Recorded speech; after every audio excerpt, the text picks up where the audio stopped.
Welcome back to Dani Gossip Girl's A to Z pop culture scandals of the early 2000s. We are on the letter Q, which is all for the amazing queer representation that started to take place in the 2000s. The early 2000s saw a boom in the LGBTQ plus visibility on TV with Will and Grace. Actually, officer, we're... Yeah, right, sorry. Today we're doing the gays. That made history.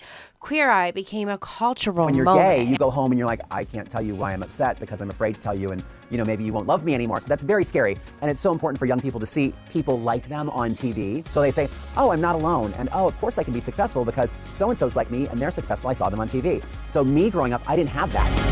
We didn't have a political message. Like, I was just wanting to get people out of, mullets and pleated khakis. But I think just being ourselves was a very powerful thing. And people would, come up to me and say, oh my gosh, you're really cool. You're the first gay person I ever knew. And I was like, have you never had your hair highlighted? Have you never been on a commercial airliner? That's the power of television, is that you're in people's living rooms. It's very intimate. And reality TV, even more so, you're not playing a character. People are getting to know you. And that is the power of being out.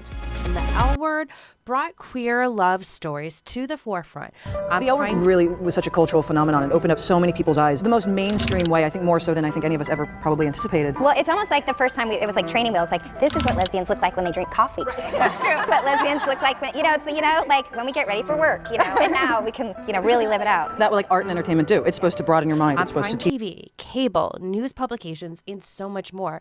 It really paved the way for everything to come and giving others a voice where needed. But hold up, was this true representation, or were these characters written through a straight lens? While progress was made, queer characters were often sidelined, made into comic relief, or left with tragic endings. So was the 2000s Hollywood actually groundbreaking, or do we give it too much credit? Love to hear your thoughts. Break it down. What do you think?